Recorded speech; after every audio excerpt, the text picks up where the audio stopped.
How great would it be to get up close and personal with the beauty industry heroes we love and admire, and to ask them, how did you learn to do what you do? I'm Chris Baran, a hairstylist and educator for 40 plus years, and I'm inviting all our heroes to chat and share the secrets of their success.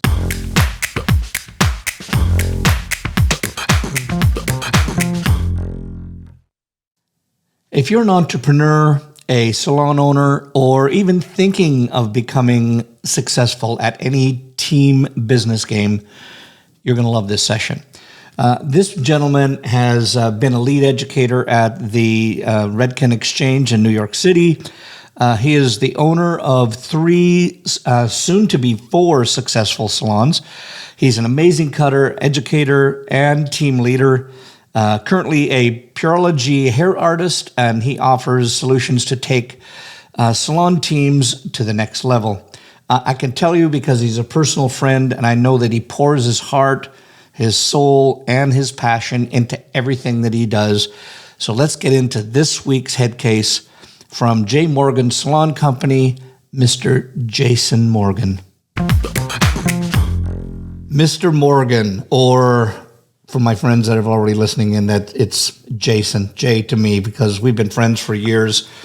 Jay, I'll tell you, I think the hardest part that's been is, since we're not teaching together all the same time at the exchange, and for everybody that's listening and watching, we used to teach together all the time at the Cut and the Y programs and teaching and design. And first of all, my friend, for your ability that you have for being an incredible cutter and an incredible facilitator, and I want to talk to you about this, about salons, etc. So I just want to say thank you so much and welcome to Headcases. Absolutely. Thank you so much for having me here today. I miss those times, like working with you, teaching with you, but it's good things like this. I still get to keep up with you, through social media and all that. So I love it.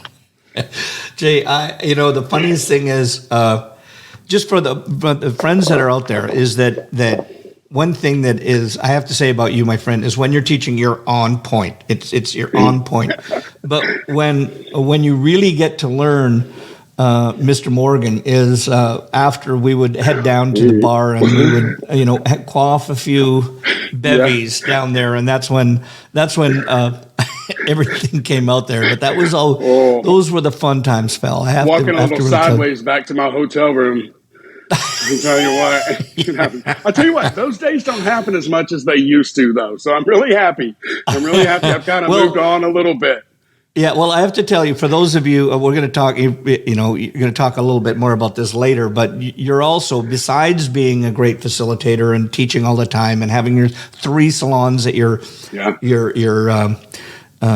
leading in, is that he's CrossFit and I mean, you can tell that I was telling him yesterday, we had a conversation yesterday, and I said, my body is exactly the same as yours, Jayson, except that mine's, he's got that perfect hourglass. It's my hourglass is upside down. So other than that, our body shapes are exactly the same. There you go. It just depends on how you look at it. It's all perspective. It's all perspective. Absolutely. So, but before we start talking about that, Jay, I always like to know, and just for the people that know you, and maybe the people that are hearing you, seeing you for the first time, just the same as most of us, how the hell did you get into hair? What happened there? What was it? Let me tell you. It's amazing because something I've always wanted to do ever since I was little. I grew up on a farm out in Christiana, Tennessee, and we had tons of farm animals: horses, cows, pigs, goats, chickens. All those kind of things. My grandfather taught me how to braid hair on a horse's tail, or the mane. So I kind of learned how to do that. But I had an Irish setter. He got lots of haircuts. His name was General. And, he got lots of haircuts, and there would be red hair across the yard, or I would spray paint the barn cats, to color them a little bit.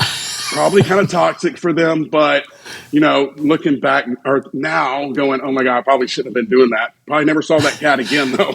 That's why he ran off. For the Humane Society that's listening right now, it was water soluble. Absolutely.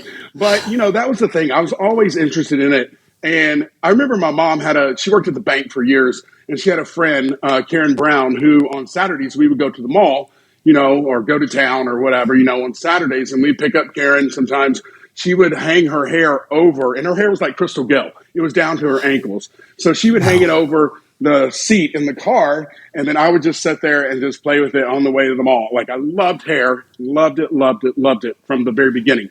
My grandmother always gave me like old mops, turn them upside down and let me cut them. She would buy me those Barbie heads. You remember the heads with the tray?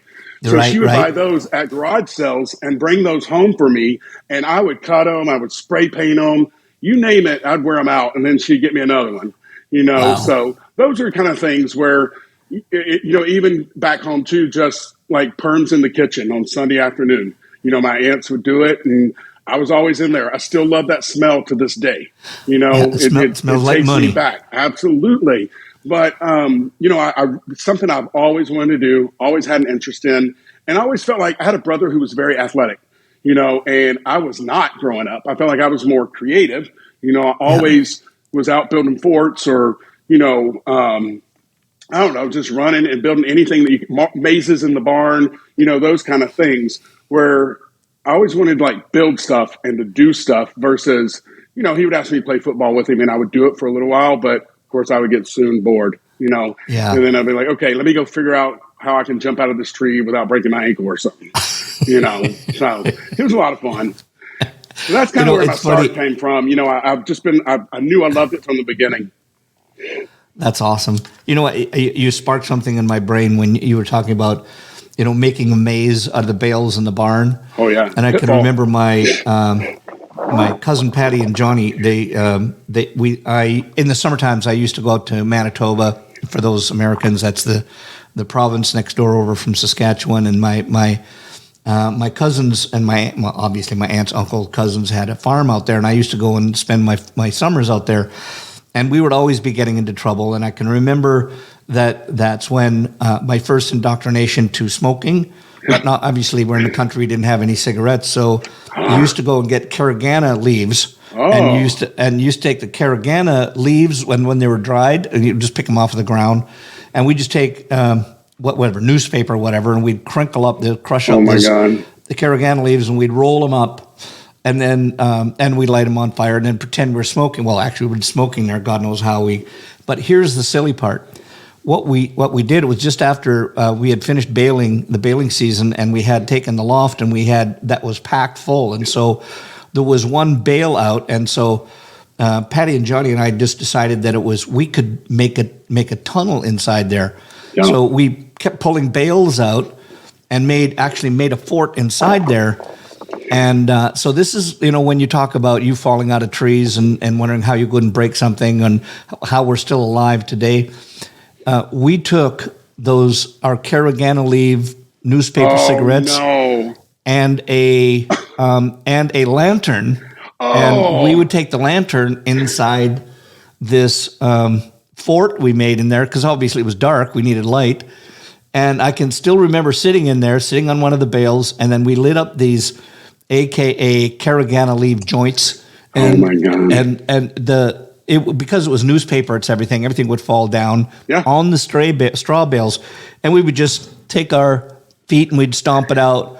Kept doing that. Had the kerosene lantern inside there that we could have blown up the whole place. Oh my How God. we never caught that place on fire and how we're still alive, I don't know. But I was going to say, you're when lucky on that one. but those are kind of the silly things that we did when we were kids, and how we're still alive. And so I don't smoke.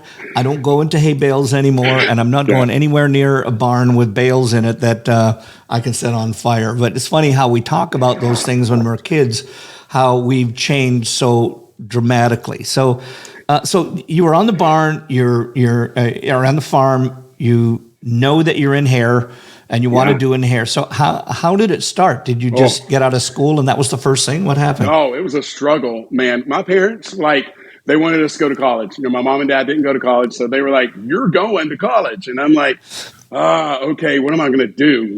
And so I enrolled I was there for about 4 years. Didn't quite And do what did so you take? well. Oh, what didn't I take? My major shifted all the time. Like, I started out in fashion merchandising. because I wanted to like be a buyer for a store, and then the visual merchandising because I wanted to do display windows, and then I ended up switching over to vocal performance, and I was in college, the choir there for a long time. And then I was like, I don't want to teach like music or anything. I've got to be a voice teacher. So then I was like, well, let's try photography. So I jumped into photography, and that was fun. The darkroom was really awesome, going in there, and I did learn a lot, but I hated somebody telling me like what I had to take a picture of. That was kind of the thing. I was like, no, I don't want to do that. But, I learned a lot doing that. And then after that, I finally ended up in education. So I was like, all right, I'm going to teach school. And I was like, third grade was always my favorite. And I still talk to my third grade teacher today, to date. And I love her. I see her when I go home. I see her at Walmart all the time, give her a big hug. So it's great. But she really inspired me and, kind of pushed me. So that was my big goal there. I was like, all right, I'm going to do that. But the whole time I kept griping and bitching about it. And I was like, can I go to cosmetology school? My parents were like, no. And then can I go? And of course, my grades suffered, in college. I joined a fraternity. That didn't help. So my grades suffered. I had a lot of fun, though. Let me tell you, I had a lot of fun. But my parents were like, okay. So then finally, I was like, please let me go. Please let me go. Please let me go. And my dad's like, look, if you can go, and you make sure that you keep like your score above 90 degrees or 90, percent in everything that you do, we'll let you do it, And I was like, yes, I will do it. I'll do it. So finally they let me go out to do it, or let me, do that. And there's a salon in town called What's New. And she would let me work there like when I was 13 or 14, just shampooing on Saturdays and helping out and doing that. And so my mom had called her and we had talked and we were like, okay, what's the best school to go to? So I ended up going to a place called John Nave University. It was in Nashville on Charlotte Avenue, no longer there. But Mr. Nave, man, he was awesome. He, because if it was like you had to do manicure, pedicures, facials, and those are things I didn't want to do. I wanted to do hair. So if I didn't do it, he would send me home. And then the next day, of course, I would get charged, and I would come in the next day. He's like, hey, Jay, thanks for putting that new speaker around my pool this weekend for all the money that you're giving me. And, he made fun of me and do that. But I made it through and, I did what I had to do. But I would say out of everybody in school right now that I went to school with, I'm the only one left that's doing hair. Wow. I'm still in contact with a few of them, and it's been so fun, to talk about the old days, kind of like how crazy and wild that we used to be. But yeah, you know what? They're not doing it, and it's a little. I'm like, come on, they were great. I know a lot of them were really good stylists, but it just didn't work out for them that way. And I just knew that if I was going to do it, I'm going to give it my all. And really, that's you can ask anybody. If I say I'm going to do something, I'm going to do it, and I'm going to do it to the fullest extent. Yeah, I that's what I know you for. And I have to say, I've got something I can't let this go. But the one thing that I have noticed out of this is I'm learning stuff that after how long have I known you for? We've been friends for what? Yeah, I don't know, 20 some odd years. Yep. And I'm learning stuff about you that I didn't know before. But one thing that you just hit something that really smacked me between the eyes is that you said none of those people are in the industry anymore. I mean, even though that was 30 years ago, 30 plus years ago. I know you started when you were 4. 31. If you're doing the math. But there's a new study that I heard out recently where they used to say, and this was like 10, 15, 20 years ago, that they said the average mortality rate was 5 years for a hairdresser, meaning not their death, but they would come into the business in 5 years that a lot of the people were gone. Just wasn't the right fit, wasn't right, whatever. Yeah. But they said recently it's changed to 3 years. Oh, wow. Why? I don't know if you've heard that before, but as a salon owner, and I want to set people up on this. I know we talked about it in the intro, that you've got 3 successful salons, and even though you've been, when everybody was closing down or wanting to get rid of their businesses, you were starting more businesses. So, you've proven your success rate in this, and I want to really talk a lot about that for right now. But I want to just hit on that one subject first. Of why do you think that so many people? Why is it that people are getting into our industry and then jumping out even before they get a chance to be successful at it? I don't know. I think a lot of salons that, maybe maybe they go in with like some empty promises, and and they owners tell them these things to get them in there. Because I know some people that have come to work for me from other places are like, oh, they always talk about how they have education, and then we never have any. Or Yeah.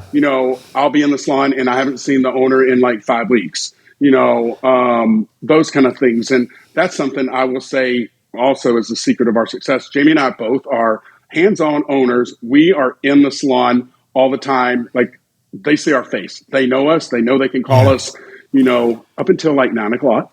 But, they know that they can call us. And I think just the fact that we actually, and I'm not saying these other people don't care, but the fact that we do care and that we have an interest in them, that's what I think helps them stay with us.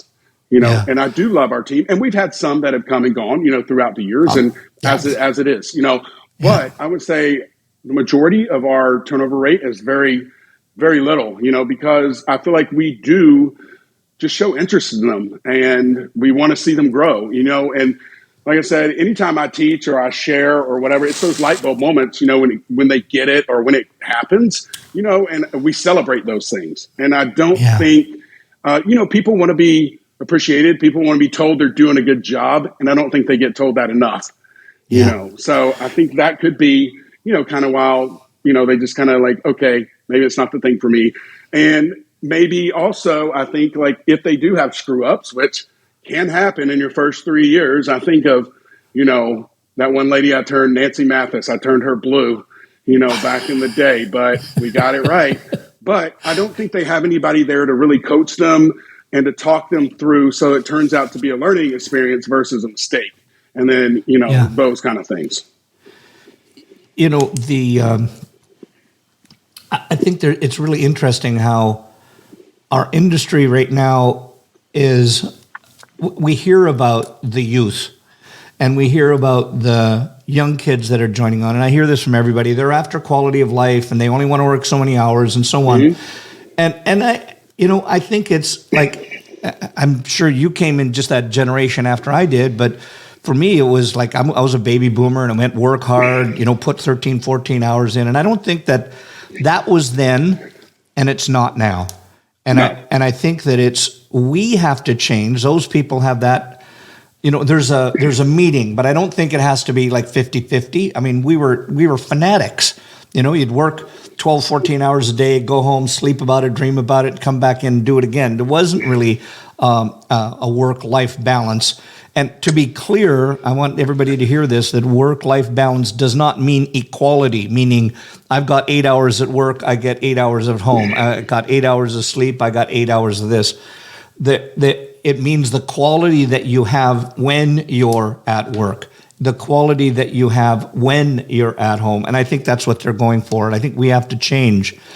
And part of it, I think it is that if we can tell people what their future is, then they have something to fall back on.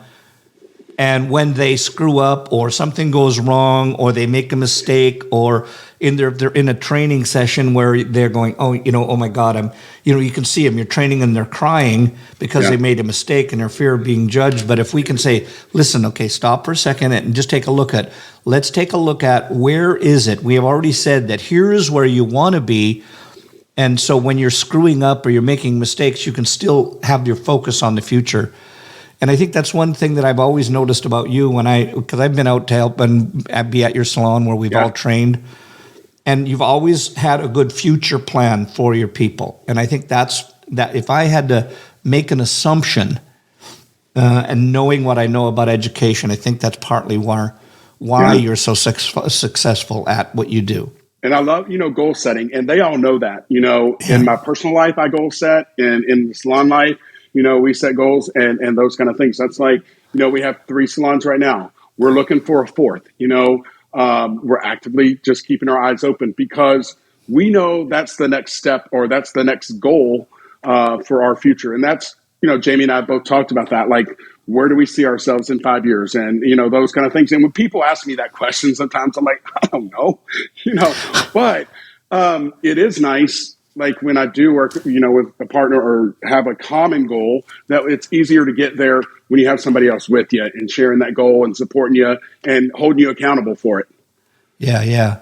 Would you say, because just so everybody knows, like Jamie is your life and your business partner, right?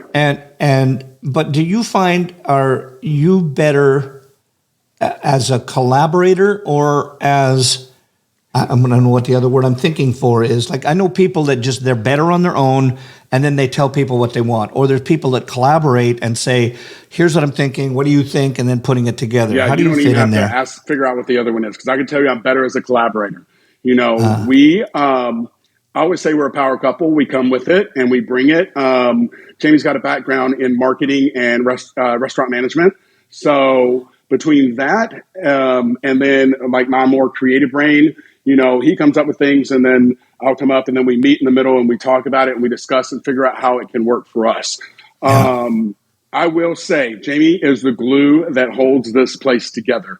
It's Wow. funny when you were talking to me about business questions, I was like, okay, awesome. I can handle this. But I know Jamie is the one who really is like, he's the money man. He's the man behind the curtain, pulling all the strings, making everything happen for us.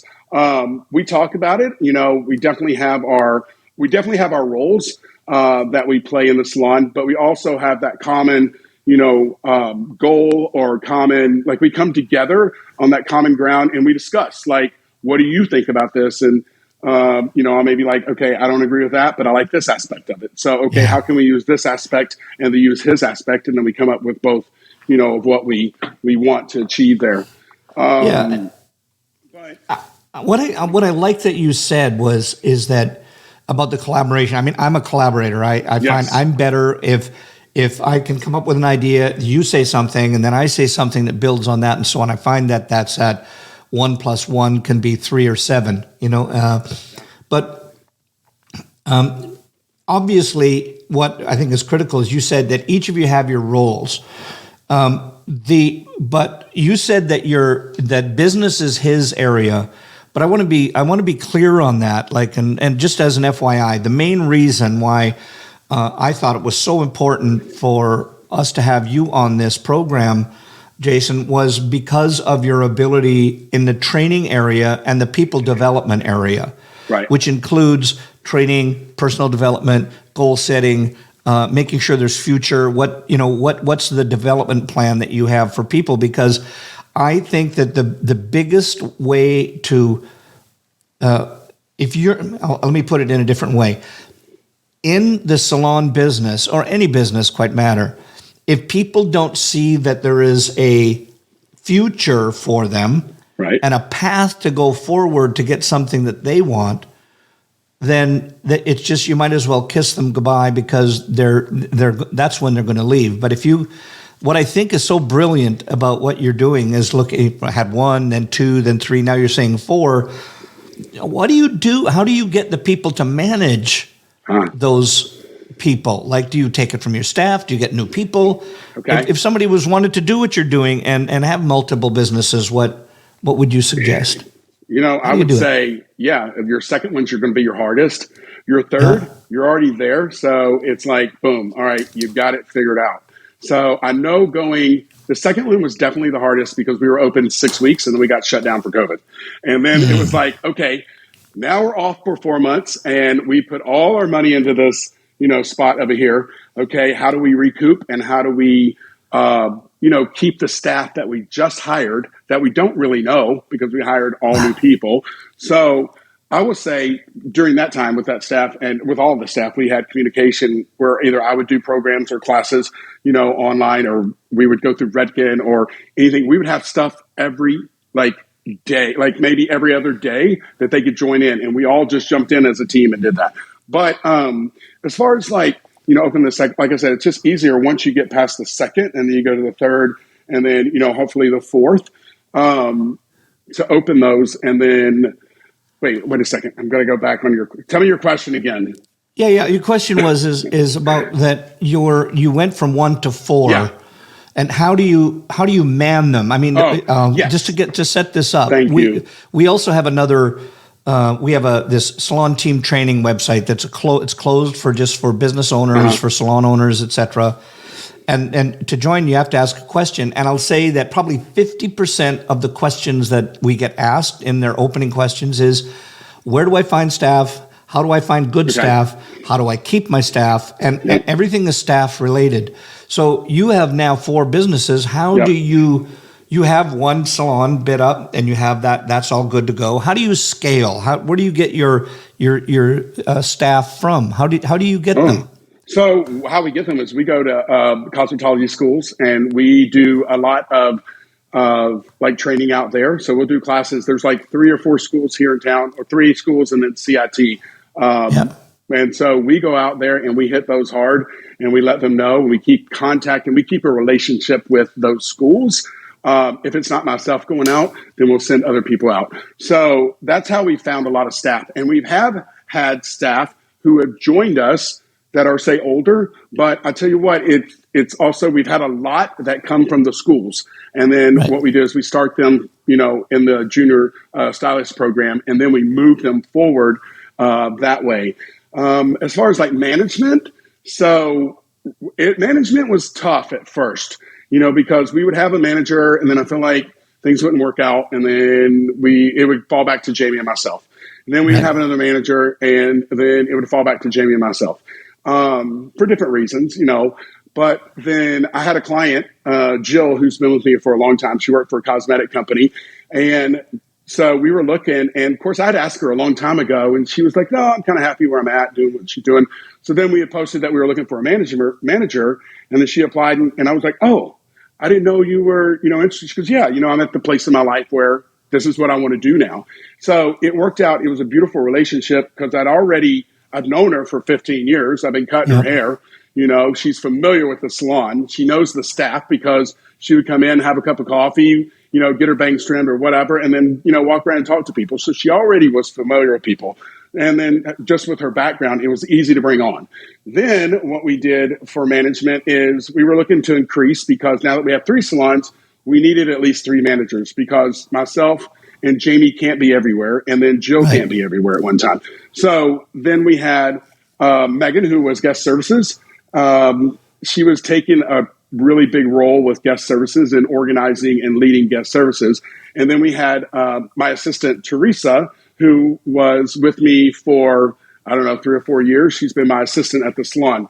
So they have both expressed interest. And so we thought about that, and we talked. Jamie and I went back and forth, and we were like, do we come from the outside? Do we bring people in that don't? Or is it best to bring people up from the inside?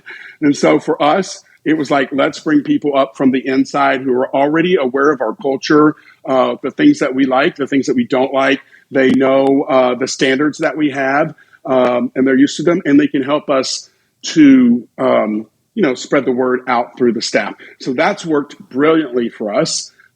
We've had other stylists. I've got some who are maybe on the out part of their career, and they're like, but I still want to be in the salon. So they've expressed interest to me, like maybe in a couple years, they might be interested in a management role. So it's just, I think, creating that atmosphere and that environment in the salon, and that people want to stay. And it makes me proud and happy that they want to work for us and to stay with us for a long time. And even thinking about, like you said, the path of, like, what do you do next? Or how do you move forward? What's your goal? By doing that, it allows them to, achieve those paths or that goal that they're on. Yeah. Because it's interesting, because, I talk to so many owners, and some that's the first thing they do is go to the schools and bring them in, but they want to, how do they get them up to speed as fast as possible? Tell me what's it like if somebody is doing this or thinking about training programs right now, what is it, how do you handle the training to get them from, you walked in the door, just got them out of school, and getting them to a financial viable position where they're actually being a part of of creating money for the salon? Absolutely. What's the process you use? Because, if they're not creating money for the salon, we can't have them, kind of thing. They've definitely got to work that way. And so what we've done is probably the last, I would say, before I was running just in a regular like associate program. So I had my top stylist who I would place, I would match up after I hired them. I would match them up with the right person who I thought they would fit with the best. And then we would take them through anywhere to say like a 9-month training program. And they would go through each module of, hair cutting, color, balayage, foiling, perming, you name it. They would go through all these different modules. What we've done after COVID and stuff, because I felt like it was kind of after that, it's a brand new day and it's a brand new game because you can't treat it like, and that's where I think helped with us. We didn't get stuck in the old way. We were willing to move forward and be adjustable for the people that we wanted to have come into work for us. So with the training program, what we do is on Wednesdays, so I work behind the chair. I work behind there Tuesday, Thursday, and Friday. And then on Wednesdays, I've stepped away from the chair this year, and I will have the junior stylists. They'll come to the salon, and it'll be anywhere from like 9 a.m. to 1 o'clock or 10 to 2 or whatever. But what we will do is I will take them myself. So they are getting it, they have their associate or their person that they're working with. But then one day a week, they also have training with me. And then we go through and get a little bit more in depth on things. And, we do mannequin work. I make sure they all have tripods. They all have mannequins. It's definitely putting the money and time into it. I do PowerPoints for the presentations for them, flip charts, those kind of things to help them learn better. And just to think of different activities. I saw on Instagram one time, somebody had some yarn. They were pulling down and cutting, the different lines, horizontal, vertical, diagonal, those kind of things. So those exercises I always look for to kind of bring that fun to it. But that's what we do. And now we've taken it anywhere from like 9 months, I would say usually like a 6-month program. And that helps get them out on the floor faster. I also test them out at the end. So I just don't go, okay, you're done, and then I also require an amount of models that they have. So you've got to maybe have 10 balayages that in your chair. And then I want to see like 3 of them that pass, you've got to have, foiling, you've got to have haircuts, short layer, long layer, mid, bobs, whatever. So we go through each one, and I do have a checkoff list that we go through. And then what we do as well is we'll have one-on-ones with them during that time. And I know one-on-ones with your staff is important, but one-on-ones with your junior stylist or your associates are even more important, because it gets them set up for what's going to happen once they get on the floor. You talk about tracking, we go through and they track their numbers. We ask them definitely to go out and market themselves. And this is the case. It's happened where, somebody that, I've liked, but they weren't able to market themselves. They couldn't bring people in. So I'm like, all right, I can't feed you people all the time if I see that you're not doing a little bit of the work here, So we really stress that, how to do that through social media, even just walking up to people and handing a card. And I know for a while they're like, you can't just walk up to people. And I'm like, yeah, you can. We're still you can do that. I smile at people at the grocery store all the time. And I'll tell you what, sometimes in the parking lot, they don't smile back at me, but it's okay. But I'm like, yeah, just a friendly face saying, hey, I'm Jay Morgan. This is what I do. I got 3 salons. I'd love to see you in. Something quite, simple and small. Boom, get them in there. I think with our social media presence, definitely works with our Instagram. We just drive a lot of people to that so they can see the work. We promote our junior stylists on there as well. So that way they can, and honestly, that they can know who they want to maybe book with. But then here's another key thing is when, we teach our stylists, to be transparent about pricing. As soon as they're in for a consultation, that's the first time right there, because in the past, it's bit us, in the butt sometime where they come in, they're like, okay, well, they didn't tell me I was going to have a physio dose today, or I didn't know I was going to have to pay for an extra glaze. So we've really recently, in the last probably year or two, we focused on, you've got to be upfront with your pricing from the beginning. Don't be afraid of it. Don't be ashamed of it. You are what it's what it is. It's what you charge. It's the level that you're at. And, really working through that. And my staff has done a great job, I will have to say, with that and taking it on, because I don't want to hide anything. And that's one thing, Jamie, we've even said throughout this whole time. We're very transparent about our business. Like, you ask us anything, we'll help you. We'll tell you, with the staff. And I think that's the thing, is because that helps people to stay, because Jamie and I are very approachable. And, like I said, if they need us anytime, I can't tell you how many texts I get from some of them. Just, hey, how you doing? One of them texted me Happy Father's Day the other day, not even her dad, but it made me feel great. And I was like, good. I love the relationship that I have with my team. Yeah. Well, you do. You probably treat them like they're your kids too. But I do. I want to go back to your one-on-ones, because for some, I know when I talk to people that sometimes they have a really hard time with doing one-on-ones because there's not a formula. They don't know what to do with their one-on-ones. If you had to say there was a couple of key things that you have to cover in your one-on-one with them, and what are they, and what is their primary purpose behind that? What do you want to get out of them? So probably the key things we ask, are like, what wins did you have this month? What can we celebrate? So we start off with that, and then we move into, okay, what could you use work with? How can we help you to grow better? And then we also ask them, like, what's your expectations for, moving forward? Like, what do you want to do that we can help you get to that point? So we want to know, what's working, what they need help with, and then maybe what they want to do in the future, so that we can know, like, okay, this person wants to know more about, like, products that the chemistry makeup behind the product. I know Chelsea, she's amazing, and she wants to know every ingredient in the product. So, maybe if I have a class, or I can put her in contact with somebody that will help her that way, it allows me to, I'm like, okay, she'll be the perfect person for that, to go do that. So I really listen to them and try to understand what their aspirations are, and, how I can help them best grow. And that really, that's the one-on-ones. I mean, we don't, it can be a 10-minute conversation. It doesn't have to be.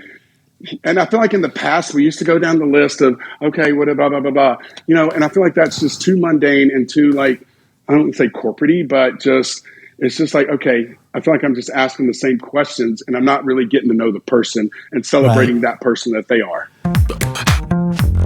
This episode is sponsored by the Salon Associate Accelerator from trainersplaybook.com. Are you struggling with the time and cost of associate training?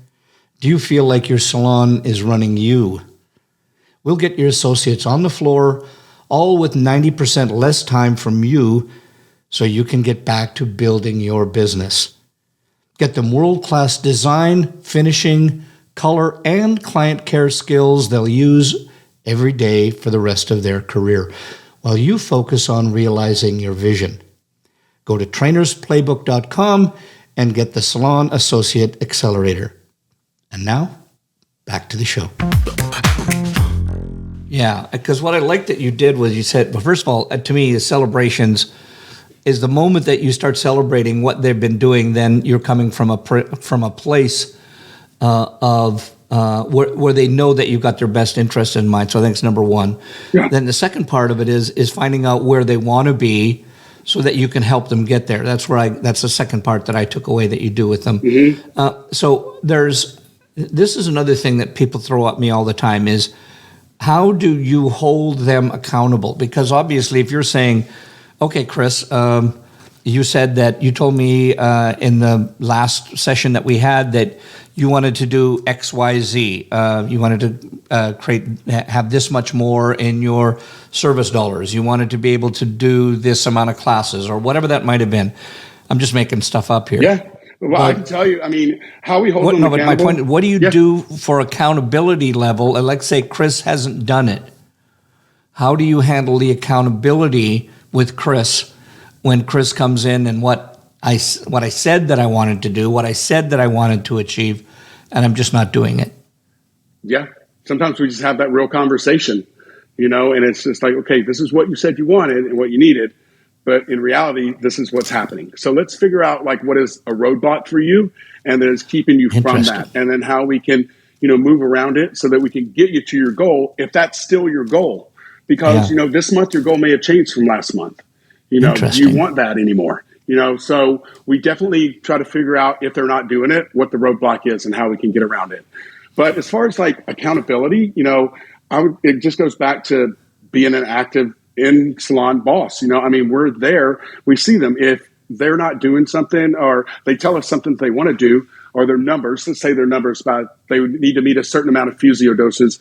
And so what we'll do is halfway through the month, we'll print off their physio doses and we'll let them know, like, I don't want to hold them back. I want to help them. So if we can do that on the 15th of the month, and they've still got 15 more days to try to, it kind of reignites the fire under them that was their goal. So we're not just saying, okay, we talked about it in the month and we're going to revisit it. Oh, you didn't get that done. Oh, okay. Kind of thing. We'll figure out. So at the 15th, you've got maybe 14 physio doses. You need 6 more. How are you going to get those in the next 15 days? Or so your retail goal. How are we going to do that?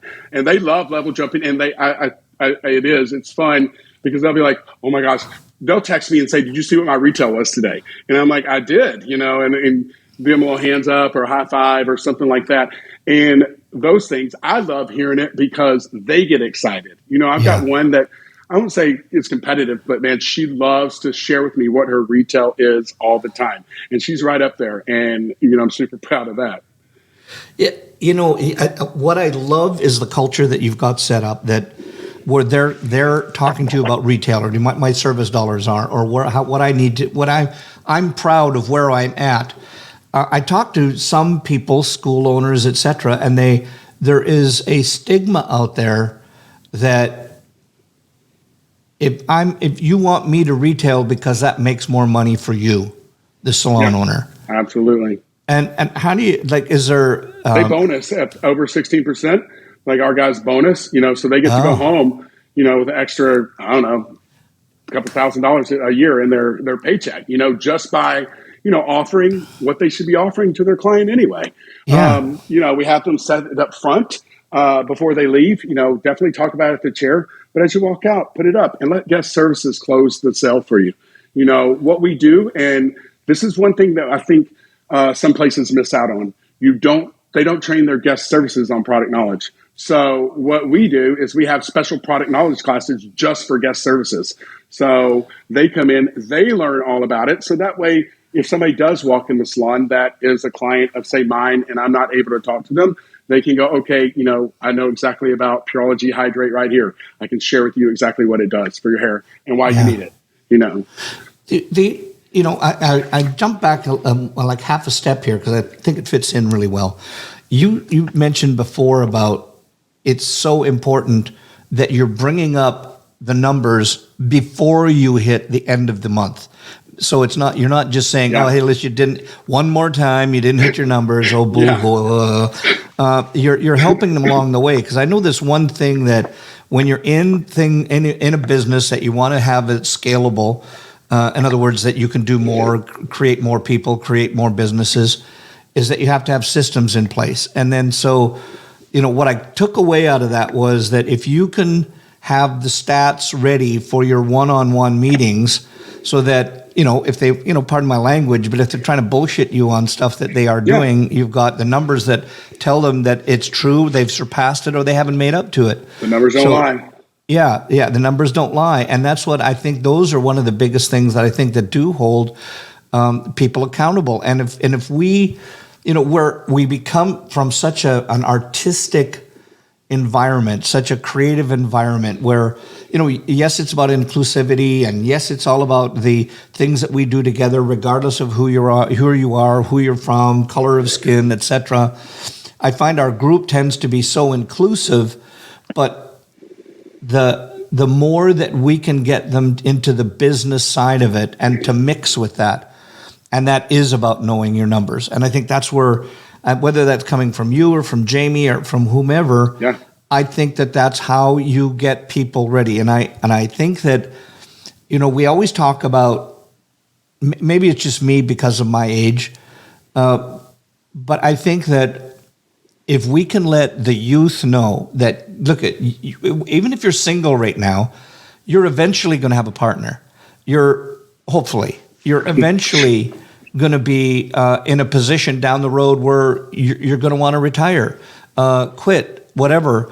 You're going to, but if they can understand that you're building your business, whether it's solo, whether it's I'm just working for somebody, whether I'm, have my own businesses. I'm doing it for my family, and I'm doing it for the ones that I love that are around me, even if they're not with me yet. Right. And I think that if we can, the more that we can help kids that are coming up now understand their future of where they can be if they just apply themselves. There was an interesting thing, as you probably heard about it right now, that this whole thing about gainful employment, and for a lot of people out there that are going, what the hell is gainful employment? Just a thing that's going on with schools right now, and we say that we could be losing anywhere up to 2/3 of the schools that are out there, rightfully or wrong, whatever your opinion is. But it's because of this whole thing called that you have to prove that people are gainfully employed and making X amount of dollars. Whole nother subject. Yeah. However, what the scary part that I think is when people are coming into our hairdressing industry is they think that all they're going to make is $25,000 a year. Right. Tell me some figures of your people.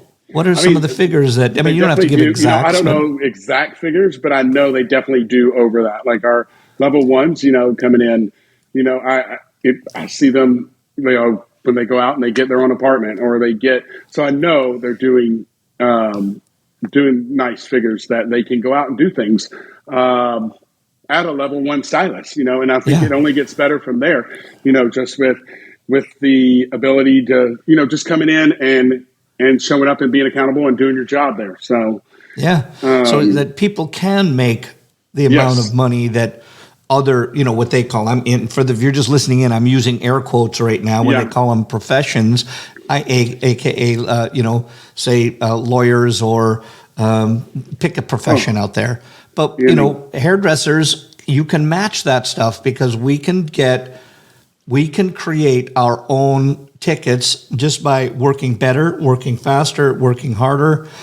If you're getting paid just by the hour, you can't do that. And that's another reason I think too, like it brings people in because they do see, the success of the staff and, the younger ones that do start and they see, okay, they hear the stories like that they share, when they get their first car or they get their first apartment and, they can go on vacations and do those things that they want to do for themselves. Or, like I had a whole 6 group that just went to symposium, they were like, okay, this is awesome. And they were able to go down, have fun, spend a little extra money and then take the days off of work, that they missed to come back. So, it's good to see that and knowing that, in this career, you can make whatever you want. It can. And you hit a really good point on there. Yeah. Is and for those people listening that are out there, whether you're just listening, whether you're listening as somebody that's working for somebody, working on your own, or whether you're in a commission-based business or an entrepreneur, is that what our industry that we need to be as owners is the thing that I'm really hearing that really attracts people in, for people that want to have more people that work for them. I had a conversation just with, and I believe it was, with Damian Carney just the other day, and he was talking about how in the businesses that they're in now, you just have to give flexibility. If somebody wants to work 3 days a week, and give them a place for working 3 days a week. Fill that. There's got to be a space in there with your timing that you can say, I can give that person 3 days a week and just shift chairs around, and we have to be flexible in what we're doing with the people that we want to hire. Exactly. And that is the key thing too. We are so flexible. We have people come in and we have some that only want to work 2 days. They want to work 3 days, or they only want to work, nights, or, they don't want to work Saturday. Like, that's the thing. I feel like nowadays you have to be flexible with your stylist. It's not like when, I was coming up that you got to be there. Like, yes, I work late every night, like 10 to 9 or 10 to 8 every day. No. That's not the way it is anymore. They come in, they'll work, and we have 2 shifts. So we do an 8 o'clock to a 3 o'clock shift, and then we have a 3 to a 9 shift. So I do ask them to, pick a shift and stick to that shift. But, if they want to do, morning or afternoon, 2 or 3 days a week, that's fine. We'll Yeah. figure it out. I've got some that, I got one, she works at another job, and then she just started, and she only wanted to work 2 days with us. After she's been working there, she's been picking up. Now she's at 3 days. She's getting ready to go to 4 days. And Yeah. here's the thing too, with a lot of the younger ones or the newer ones that we're building, I encourage them to do 2 or 3 days, because that way it puts the capacity of the people, smaller. So they're not stretched out, and they're not hanging out at work, getting bored, or in the back room, as much kind of thing. So that way, when they're there, they're maximizing their time on those 2 days. And I say, you know what? Let's fill up those 2 days. Then let's open you up to a third day. And then, we'll talk about like, what's your night? I think you would really do well at night times at this salon because of, your growth and your personality of where I think you would fit really well there. So, we do talk about that and that personal growth and what works best for them, because sometimes somebody starting off, it's not great for them to be there 5 days a week. You'll lose them fast. I'm gonna bring up a flash from the past here. A mutual friend of both of ours, Leah Freeman, and with her dad always called him. Yeah, I know we both love her to death. But her dad always loved her dad. Always called. Like if you had somebody that was sitting around, and let's say they were only booked for 2, but they got 3 days of sitting in the back room reading romance magazines, and then you knew you were going to have a meeting with all the staff, and Leah's dad always called them. You can't have staff infections. Staff infections. Staff infections, because if you're not coming to the meeting, and you can bitch, but you can't. You have to have a solution. Absolutely. So, but so to funny. That point, that's what I love that you said, that we've got to be more flexible as owners now, so that we can, number one, have staff that's happy. Number two, so that they've got a place to go to. But most importantly here's the part that the one that really rung home for me the other day.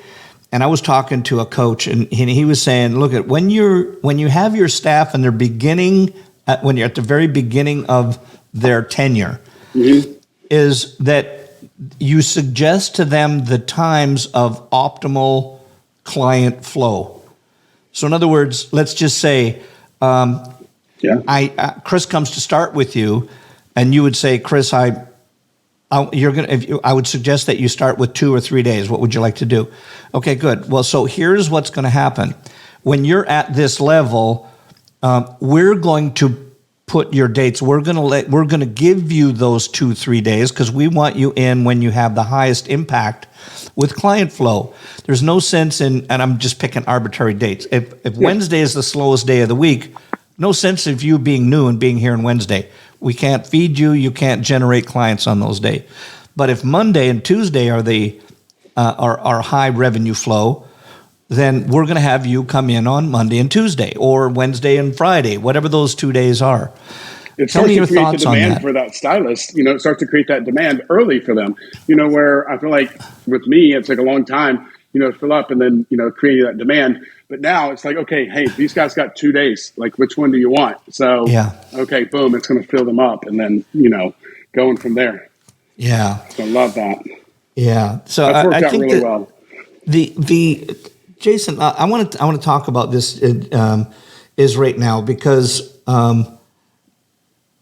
you've always been driven, and I think it'll be much more understandable when I'm talking about where I'm going to do a little shift in here right now, because I believe if you're going to be truly successful at what you do, it is about how your physical, your mental, and your spiritual being that you have. And by spiritual, I don't mean that it necessarily has to be about a religion. It's just about the energy that you have, the energy that you give out, the energy that you take in.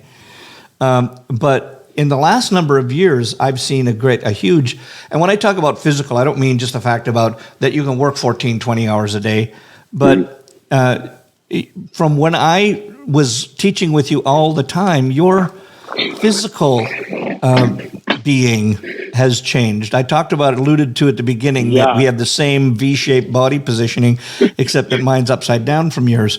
So I remember when you first started talking about CrossFit. Tell them, because here's where I want to go with this. Is that I just for everybody's edification. If you're listening right now, I'm going to ask you, you might want to go back because I'm going to show some pictures of Jayson. I want, Lee, in just a second here, I want, if you could bring up, there's just a before and after of when you started off with, here it is right here. Let me tell you, Chris, that one right there was right when I exited Redken. Yeah. So that was probably the last one. And the thing that I laugh about with that, because all those fun times that we had at the exchange and stuff, Leah Freeman and I would get up and we would go run down Fifth Avenue, like before our class in the morning, or we'd go home and get on the treadmill before we would go. We couldn't, like, I was like, I can't get thin enough. I can't get thin enough. And that was in my brain. I was like, okay, I got to that was the look I was going for then. When I look at my picture now there, I'm like, okay, I don't think the running was working for me. But well, I think the running was working, but I think that hanging out with me in the bar wasn't. Yeah, so I know, right? I love it.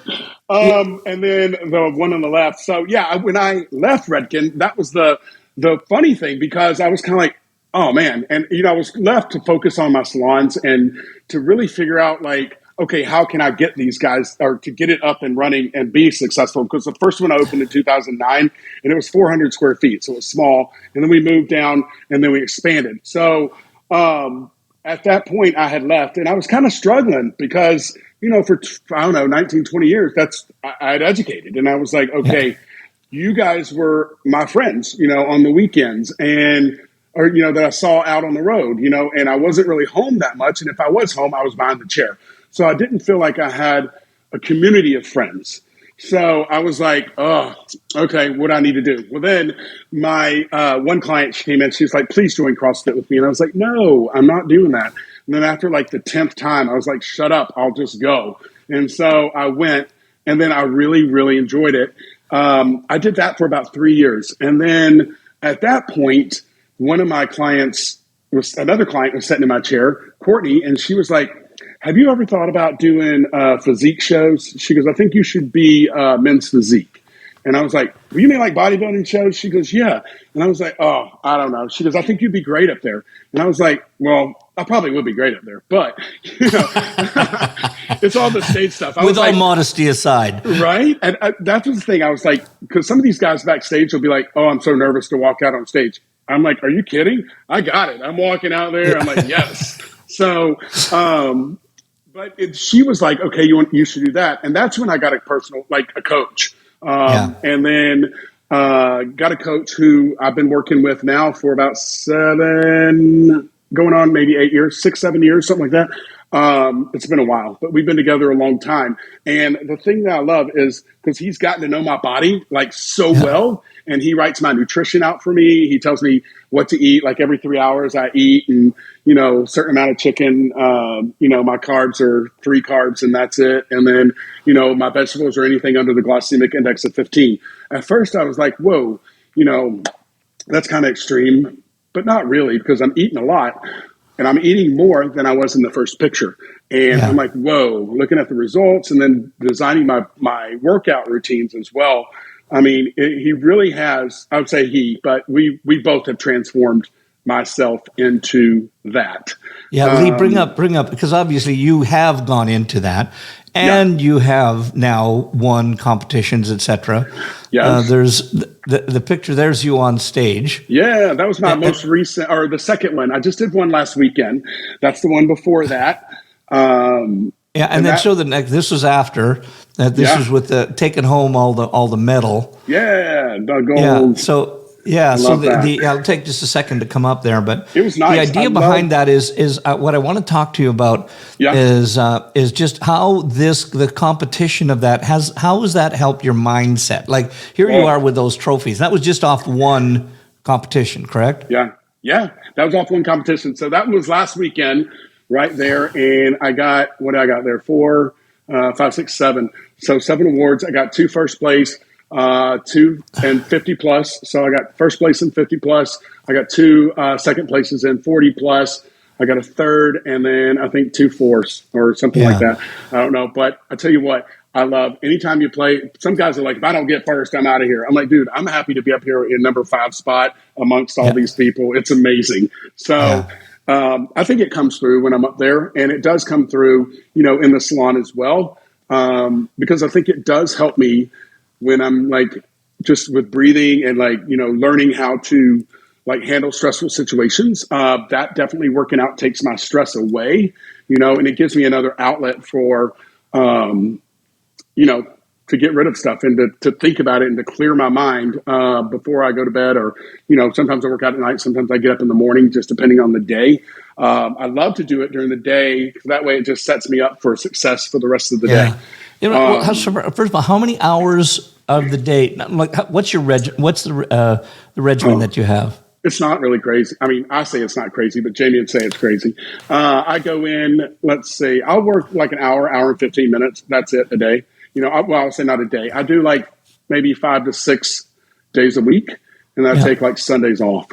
I'll at least do something, whether it's, I don't know, just go hit the weights for a little bit, or there for a while I was doing Peloton, but I really hate riding the bike, and I only do that when I have to, because I have to drop weight, do the water cut. But I would say that's 6 hours. No, I mean, I would do 6 days a week for about an hour a day. Yeah. And it's not hard. No, for me, like I remember the days when I would work out 6 days a week for 1 hour.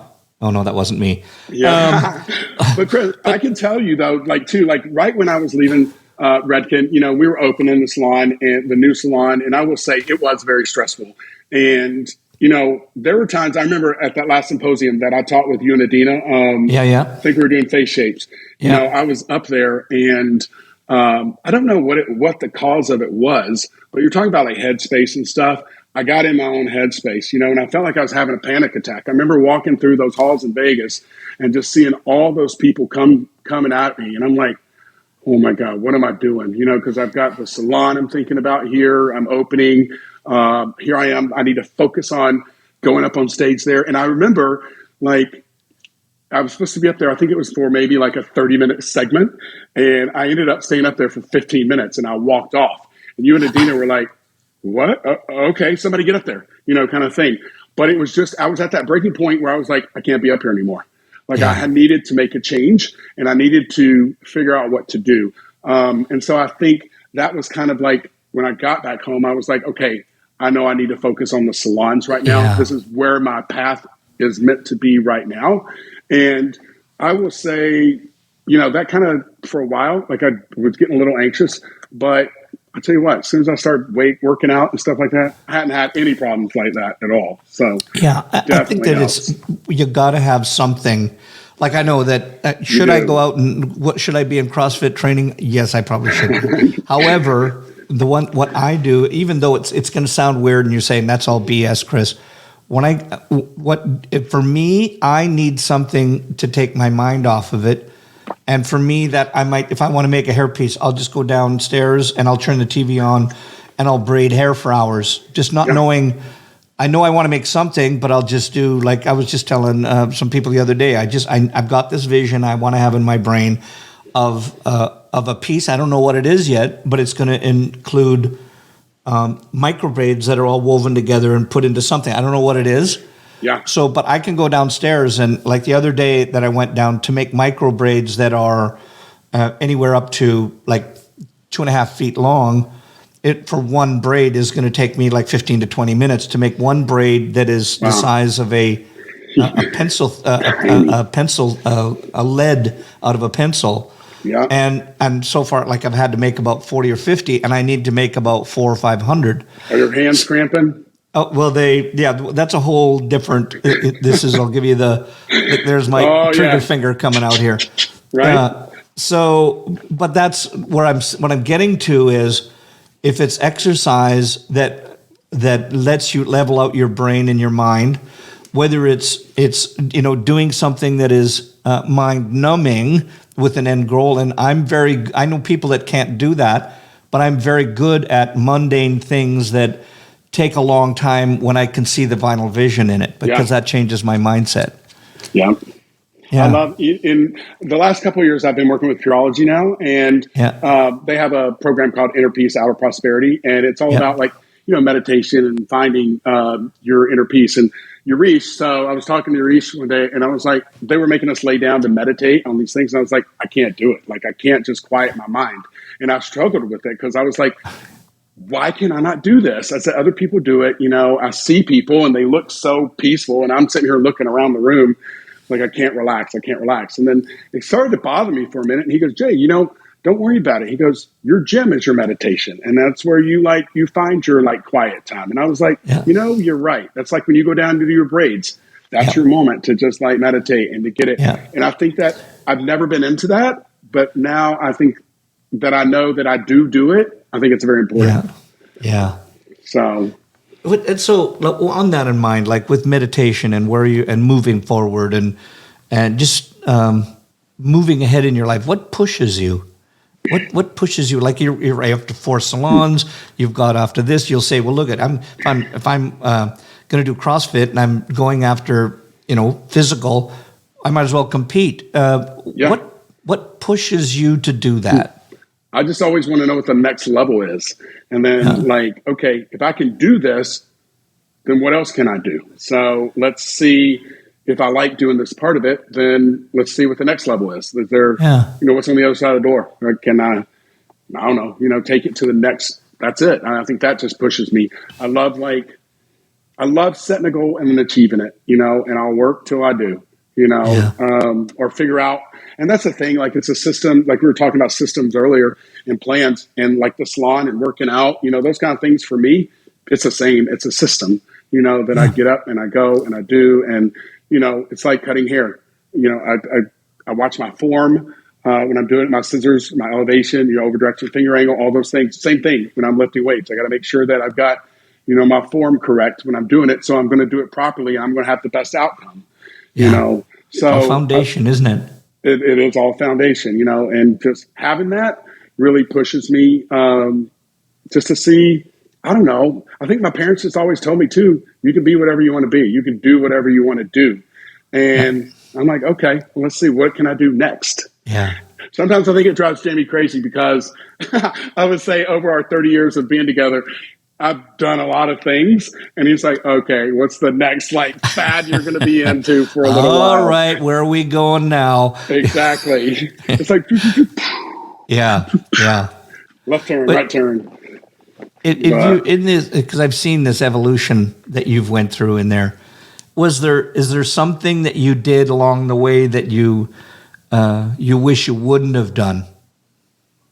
I mean, everybody always gives me the standard response. If I ask a question like that, they always go, well, if I wouldn't have done the things that I did all the way, I wouldn't be where I'm at. But, right. I always think that there's got to be something along the way that, we could have sped things up if we would have done something differently. Or if we did something along the way that kind of held us back. Was there any of that for you? Oh my gosh. I'm sure there's got to be something that held me back. Yeah, I would think my own head, being in my headspace, mine right there, sometimes it holds me back because, sometimes I think I'm not good enough or I'm afraid of the failure, and I'm like, okay, what if I do this and fail? But I will say the older I've gotten, the more I'm like, let's just do this and have fun with it. Yeah. Kind of thing. And I mean, it really has. And like you said, you've known me a long time, and I know I don't know if you ever remember, but just being my first time presenting or getting up there, going off of, I remember you guys would tell me something in coaching, you and Sam, and I would get up there and say it, and you're like, no, say it like you do. And I'm like, oh, but you gave me the words. So I was just using your words. So I think eventually finding my own words, and not being afraid of failure as much, because I used to really worry a lot about that as what do people think of me? Because, we all want to be liked. We all want to be loved. And, but that doesn't happen all the time. And I think that was a huge hang up for me a lot. And it kind of held me back because I was afraid to do stuff because I thought either people would make fun of me or it wasn't good enough, or they would look at it and say, oh, that's not creative, or things like that. So, I'm I'm starting to overcome it. So I'm glad. And I'm glad of that. There's another thing I want to ask you here, and it's kind of a standard. I don't classify these as interviews or just more conversations. Yeah. But I always hear this one thing that somebody always says, "Well, if somebody was starting out in this business, what advice would you give them?" And so I'm not going to ask you that. Okay, good. But if you had to go back and have a little conversation or give some advice, bullet points to that young Jayson Morgan that started off at the beginning, what would you tell him? What would I say to young me? I would just say, just try it all.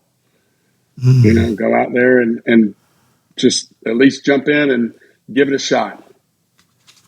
Nice. Yeah. Okay, I've got some rapid fire stuff. Just quick ones, just one word responses, one sentence responses. Here we go. Okay, good. Here we go. Okay. What turns you on in the creative process? I don't know why, but Kool-Aid comes to my head. Drink it. Right? I don't know. What turns me on in the creative process?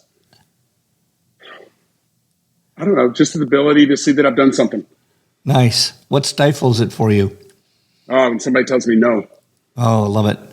An event, a show, or anything that came out that you loved. First one that comes to my mind, even though there's An probably event, many. a show? Event, a show, a thing that came out, comes to your brain that you just loved. Yeah, I'd probably say the last physique show I did. Nice. Thing in life that you dislike the most? Probably cucumbers. Things that you love the most? Love the most? Of course, my mom.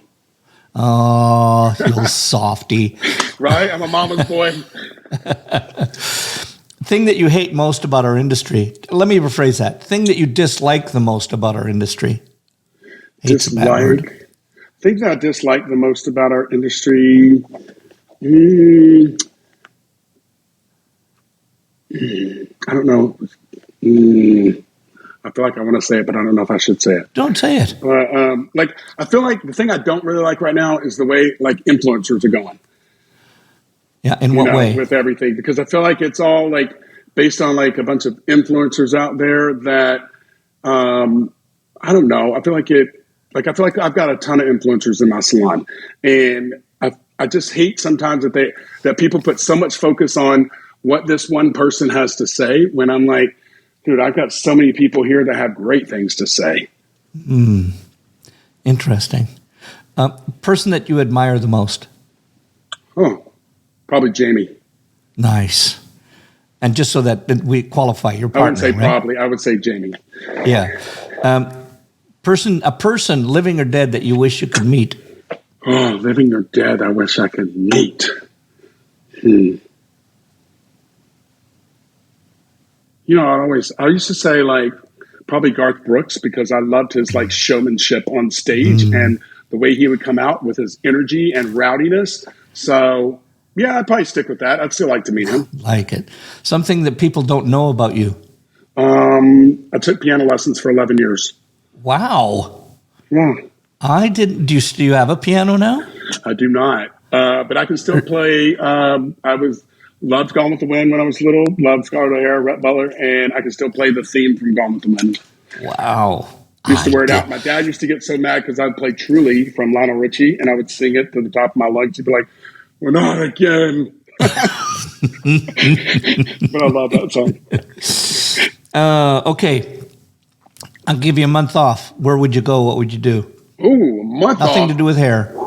Where would you go? What would you do? I wouldn't even talk about it. Let's see.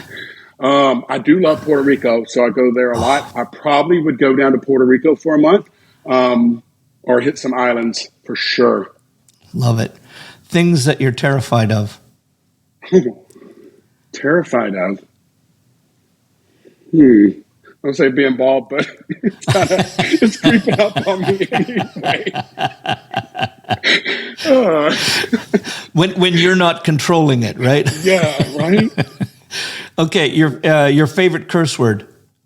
I'd be like, damn it. Okay, good. A soft and easy one, right? Your Yeah. favorite comfort food. And like, I know it's all about fitness, but if you could have the biggest, juiciest something meal Yeah. that you wouldn't normally have, what would it be? I would say probably a big bowl of ice cream, like vanilla ice cream, something like that. Yes. Something in the industry that you haven't done so far but want to. Huh. Something in the industry I haven't done. Let's see. I would say Naha definitely comes to mind. Would love to do that or attempt that because I see my friends doing it and I'm like, why haven't I done this yet? Good. Well, go for it. Let's make that happen. A do-over, something that, like you've done, you wish you would have done differently in the past. What would it be? A do-over in your life? Probably a do-over. I would say probably working for somebody at one time. I wish I could do that over and not work there again. I love that. Okay, tomorrow you couldn't do hair. Can't do hair. Can't be in the business. What would you do? So I always tell my coach too, I'm like, can you just train me so I can be like your assistant? So I would love to be like an assistant coach, blow the whistle. It would be good though. I would love to do that. Okay, last question. Yep. In our industry, one thing that people that are listening or watching, what should they let go of or stop doing? In our industry, what should they let go of or stop doing? I would just say doubting yourself. Interesting. Yeah, that imposter syndrome that always coming up, rearing its head. I know, right? That little voice that sits on your shoulder, going, no, I can't do this. Shut it off. That space that lives between that 7 inches between our ears. Listen, my friend, Jayson, I just want to thank you. I know you're busy, swamped in the salon. I just want to thank you for giving up your time and being with us here. Jayson, thank you so much for being on board with us and giving up your time. Well, thank you so much. I thoroughly enjoyed it, and I loved all the questions. Rapid fire, man, I wish I was a little quicker, though. All good. All right. Thanks, my friend. All the best. Good luck. All right, God bless. everybody have a good night. Cheers.